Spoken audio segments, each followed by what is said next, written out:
একটি সাজানো বাড়ি আর সেখানে ছেলের নতুন সংসার শুরুর স্বপ্ন সবই যেন এক নিমিষে ধূলিসাৎ হয়ে গেল। অবরুদ্ধ ওয়েস্ট ব্যাংকের জালুদ গ্রামে বহু কষ্টার্জিত অর্থ দিয়ে মাথা গোঁজার এই শেষ আশ্রয়টুকু গড়ছিলেন প্যালেস্টিনিয়ান নাগরিক মোহাম্মদ সালামে। কিন্তু নির্মাণ কাজ শেষ হওয়ার আগেই রামাল্লার উত্তর পূর্বাঞ্চলীয় গ্রামের এই বাড়িটি জোরপূর্বক দখল করে নিয়েছে ইসরায়েলি উগ্রবসতি স্থাপনাকারীরা। আমার ছেলে জিব্রিল বাগদত্তা, এই বাড়িতেই তার বিয়ে হওয়ার কথা ছিল।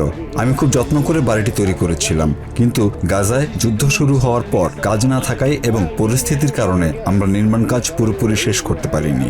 উগ্র বসতি স্থাপনকারীরা গত 2 মাস ধরে এই এলাকায় আসতে শুরু করে। আগে এখানে ঘোরাঘুরি করত, কিন্তু এবার তারা আমার বাড়িটি দখল করে নিয়েছে।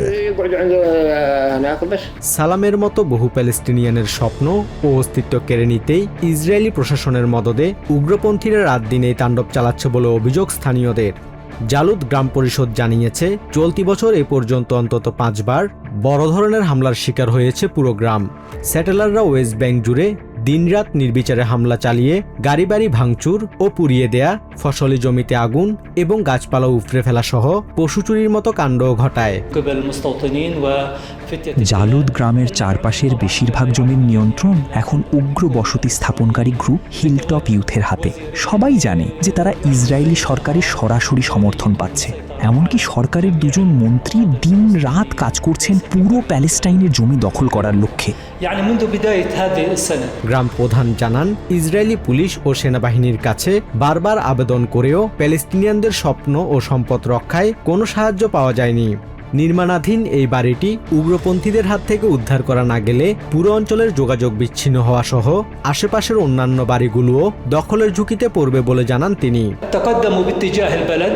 2-3 দিন আগে তারা গ্রামের দিকে অগ্রসর হয়ে পাহাড়ের চূড়ায় আল তুবাসি পরিবারের এলাকায় পৌঁছায়। এখন তারা নির্মাণাধীন বাড়িটিতে অবস্থান করছে। আমরা ইসরায়েলি পুলিশ ও সেনাবাহিনীর কাছে একাধিকবার অভিযোগ জমা দিয়েছি, কিন্তু দুর্ভাগ্যবশত এই বসতি স্থাপনকারীদের বিরুদ্ধে কোনো পদক্ষেপ নেওয়া হয়নি। ভুক্তভোগী মোহাম্মদ সালামে জানিয়েছেন, যদি সঠিক আইন ও বিচার না থাকে তবে বসতি স্থাপনাকারীরা কখনোই এই বাড়ি ছেড়ে যাবে না এবং একে একে বাকিদের ঘরও কেড়ে নেবে। 2-3 দিন আগে তারা গ্রামের দিকে অগ্রসর হয়ে পাহাড়ের চূড়ায় আল তুবাসি পরিবারের এলাকায় পৌঁছায়। এখন তারা নির্মাণাধীন বাড়িটিতে অবস্থান করছে। আমরা ইসরায়েলি পুলিশ ও সেনাবাহিনীর কাছে একাধিকবার অভিযোগ জমা দিয়েছি, কিন্তু দুর্ভাগ্যবশত এই বসতি স্থাপনকারীদের বিরুদ্ধে কোনো পদক্ষেপ নেওয়া হয়নি। জাতিসংঘের তথ্য অনুযায়ী 2023 সালের পর থেকে ওয়েস্ট ব্যাংকে প্যালেস্টিনিয়ানদের ওপর ইসরায়েলি উগ্রপন্থীদের হামলা অন্তত 130% বেড়েছে।